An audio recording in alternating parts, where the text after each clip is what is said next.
Just living life, hey, hey. And let my mama tell it, nigga, I ain't living right.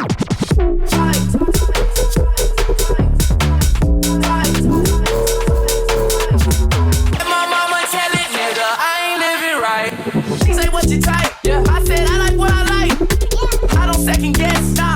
I just roll the dice. Keep it 2 cents. Take your own advice. I've been living life, yeah, like I live twice. Okay, so here's a track that I made for Garage Shared as a promo to a release I done called Bumper. I've also done a separate breakdown of Bumper on my YouTube channel, and this acted as a free download over on SoundCloud, which ended up featuring at number 4 in the Hype Edit charts, and also got featured on Deep Rot's YouTube channel, and then hundreds of downloads. So in making this style of music, I was inspired by 140 bassline with sounds inspired from early Skrillex and Hamdi. So I'm just going to talk about the things that I'd done, why I'd done them, and then why they worked. So the structure here was really important. When I was thinking about structure, I was mostly thinking about how it would be played in a set. That being said, for DJs, both newbies, intermediates and professionals, it's going to be beneficial to them if you look at the track based on how it will be played in a set and how easy it is to integrate into other tracks. So when thinking about that, the structure was important that I had a long intro and a long outro with not a lot of clashing melodic elements, just keeping it simple so it's easy to bring in. For instance, here I have an 8-bar intro.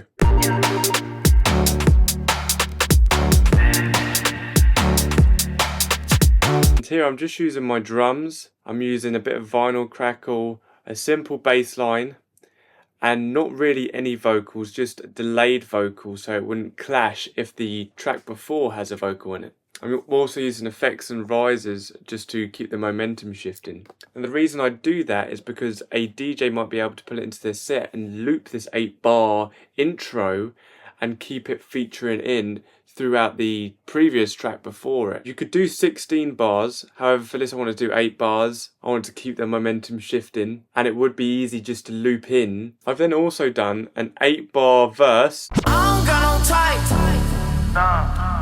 Bad bitches. And also I've done an 8-bar pre. I ain't check the price. I got it. I make my own money, so I spend it how I like. Or you could call that a 16-bar build, which is very, very common in these types of tracks. Now, it's very common within this style of music or dance music in general for there to be a 16-bar build into then a 16 or 32-bar drop. For this, I'm following the build by then a 16-bar drop. Then I'm doing a 16-bar verse 2, which was a decision made on vocals based on the fact that there was more than just an 8-bar second verse on the actual original. But you're well in your rights to do another 16-bar build. For this I've done 16-bar verse 2 and then 8-bar pre, which you can see here. I don't got no tight. Bad bitches is the only thing. And then to finish it off, I've got a 32-bar final drop, and then followed by an 8-bar outro. The final drop, I've got 2 16-bar drops. The first part of the drop variates. She say, what you type? Yeah. I said, I like what I like. I don't second guess, nah. I just roll the dice. It tapers more towards that dubstep feel. And then the second 16 goes back to the original. I don't got no tight. Bad bitches is the only thing.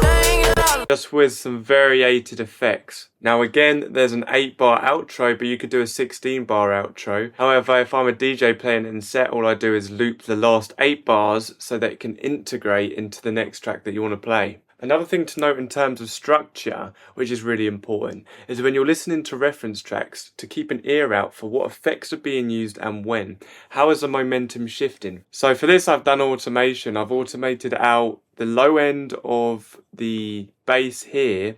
I've also done the same for the drums. So as you can hear there, there's no low end, so that when the drop hits, all of the low end comes in and it sounds more impactful. I've also used different effects and risers to increase that momentum as well. As for the bass,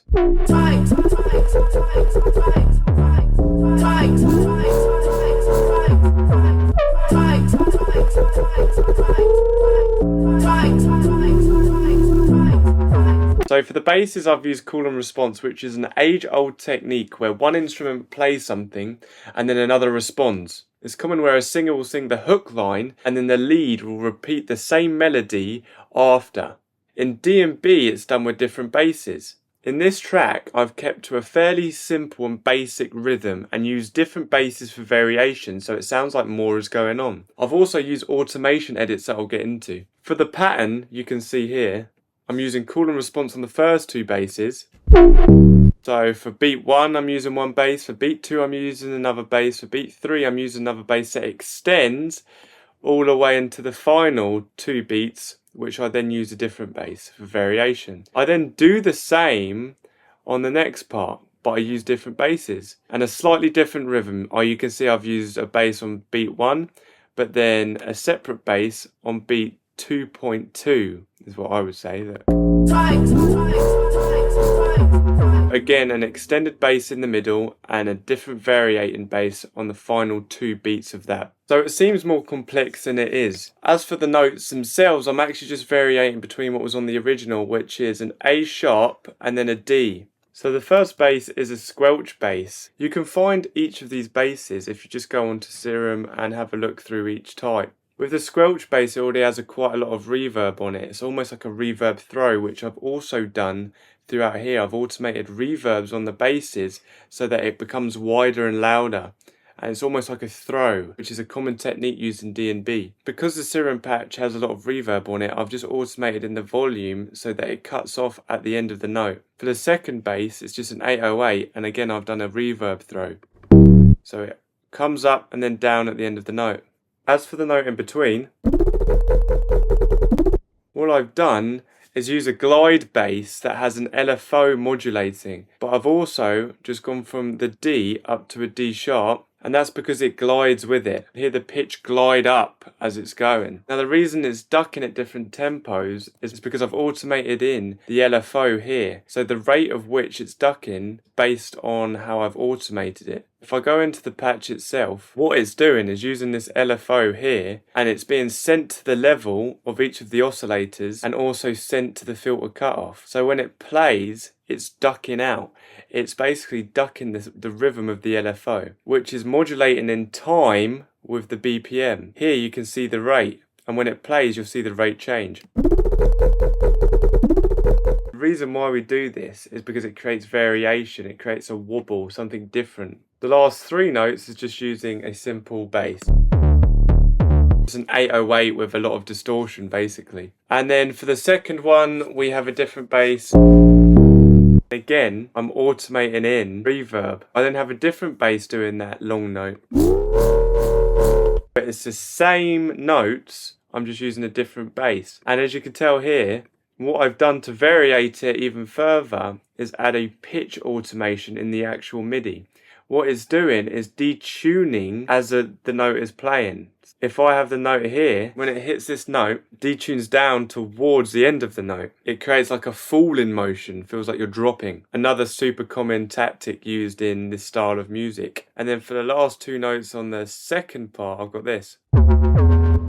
Which you can tell here I've heavily automated in some reverb. Again, the reason why we do that is because it sounds like it's opening up, it sounds like it's being thrown. I'm also automating in the sustain of the actual bass. All the automation tricks are doing is basically creating variation. So then in the next 4 bars, I'm just variating the basses again. I'm using call and response in exactly the same notes. I'm just adding different basses. For instance, instead of it being the 808 at the end of the bar, it's now a different sustained note, which is this.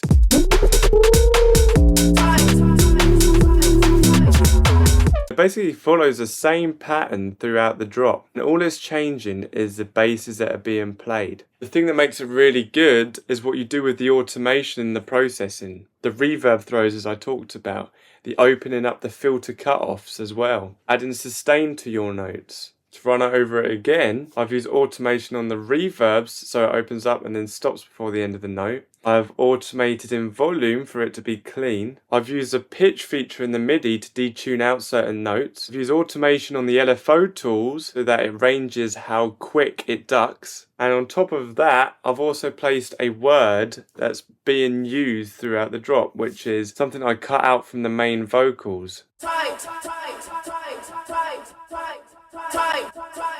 And I've done this just to fill it out. Without it, it sounds quite empty. Effects I've used on it is just an echo buoy at these settings with a dotted pattern. The dotted pattern is really interesting because it creates a delay that isn't necessarily a standard delay. It doesn't delay in the way you would expect it to. It's doing a syncopated rhythm, which is really, really nice to hear in these style of drops. In terms of bus processing, I've used saturation, sausage fattener, the L2, and the reason I've used the L2 to get the perceived loudness up. I've also added a compressor that is ducking out when the kick plays. It's acting as a side chain. As for drop 2,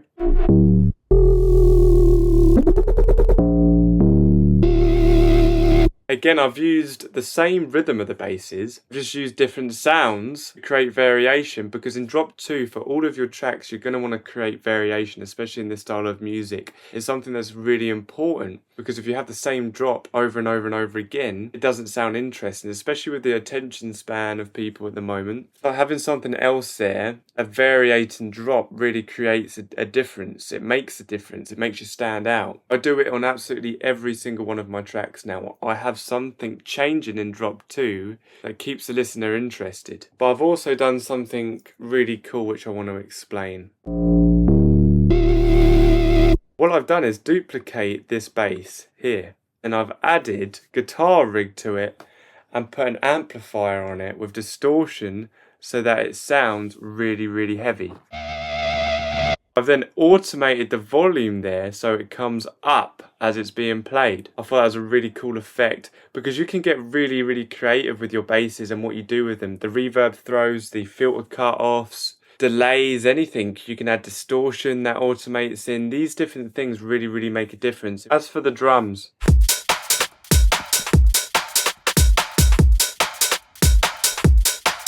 all of my drums are short-tailed. It's a technique I use in Garage a lot. The reason I cut off the tails of each of the samples is because I want it to sound clean and effective. I also don't want it clashing with other elements of the production. Even for the top loops here, you can see I've added what's called an enveloper. And put it at this setting, and the reason is certain elements of those top loops won't come through. It cuts the tail end of each sample off so that nothing's clashing with each other. If you add too many top loops into your drums, what ends up happening is things end up clashing with each other. For this, I'm doing a 2-step drum rhythm. I've explained it before, and I've also explained it in high depth in my course, why we do short tail rims and short tail drums, and also the different styles of garage drums. For this, I'm using a 2-step rhythm, starting off with a kick.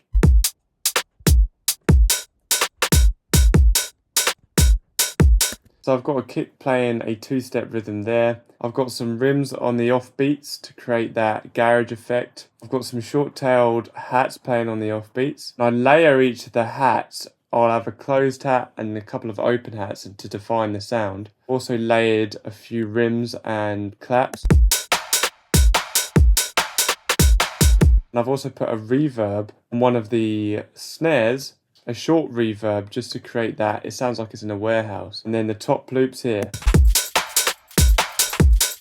As for the bus processing, all I've done is add a bus compressor. It has a slow attack and a quick release, which adds more punch to your drums. Some saturation, a sausage fattener again, an L2 to increase that perceived loudness. And then I've done automation on EQ with the pre and the drop. Basically on the bus you can see here that I've automated in some EQ so that there's no bass. And also automated in the high end so it comes up. That way when the drop hits it's way more impactful. And always throughout all of these songs, what I'll do is I'll start off the first part of the drop with having minimal drums, and then for the second parts of the drop I'll add in top loops. This basically creates momentum. In terms of the bass I'm using in the verses,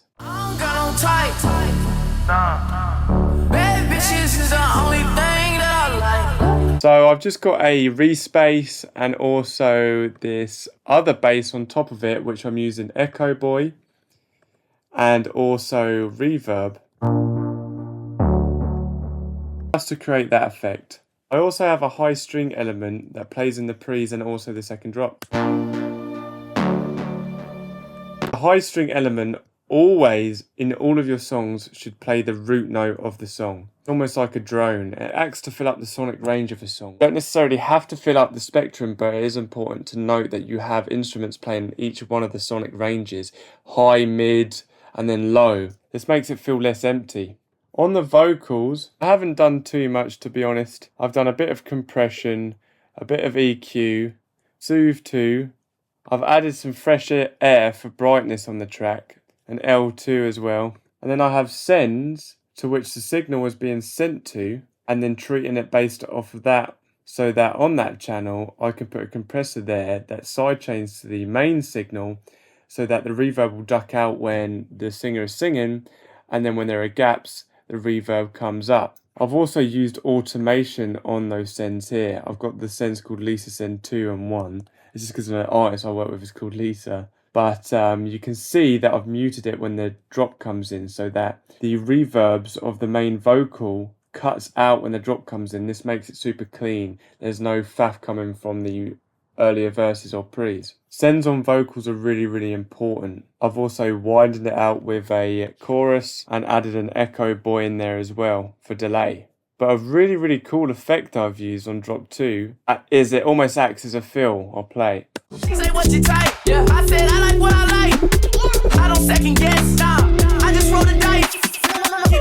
What I've done is in a separate channel, I've used what's called the infiltrator on this preset, and it will actually give you a different way of ducking, and it will mess with it in different ways each time it plays. Now, because it does that, I've basically liked the way it was doing it when I was playing it in that certain section, so I bounced it from there into a separate audio channel so that it keeps that there, and then it doesn't play for the rest of the vocal. So I've just basically used it in that certain section, and then for the rest of it, it's not playing. It's a really, really cool effect to use. As for effects, I've used risers, down sweeps, different types of things going on just to carry momentum. Now, it depends on what you want. Some people will say that too many effects can make the track sound cheap, but effects used in the right way, you can use a tonal riser, a white noise riser, reverse cymbals, just to carry the momentum through sections. Another really cool trick to use, which everyone uses, something that really, really is important in this style of music, in garage music and house music specifically,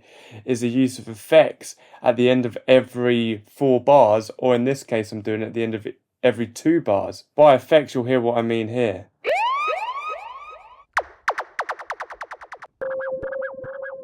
So at the last beats of each second bar, I'm putting in a fill, effect, siren, or laser just to carry the momentum. And it really, really works at the end of the bar because that's where things are shifting. You could add all types of different things in there. Are you someone who is passionate about music production, making house music, garage music, or dance music in general, and you'd love to make it and release it at a commercial and competitive level? Well, I've created a guide here that goes through every detail of commercial dance to a T, including structure in a song, starting a new track, crafting chords instead of copying them, instrument selections, drums, bass, sampling, vocal performance and vocal processing, ear candy and mastering. Now, I remember listening to some dance music and wondering how and what these artists have done, and I've spent years developing and understanding this craft and developed this product specifically for you, especially UK Garage, where I feel there isn't much help out there at this moment. But after listening to and applying these techniques, you'll be able to make dance music at a commercial, competitive level and get your music signed. This course makes it super simple, and it doesn't matter what stage you're at. You'll be able to learn with little effort. I'm someone who's released music competitively to hundreds of thousands of views over the years, worked with producers and artists with millions of streams, released with labels commercially, and after this you'll be able to send demos that get noticed and are competitive.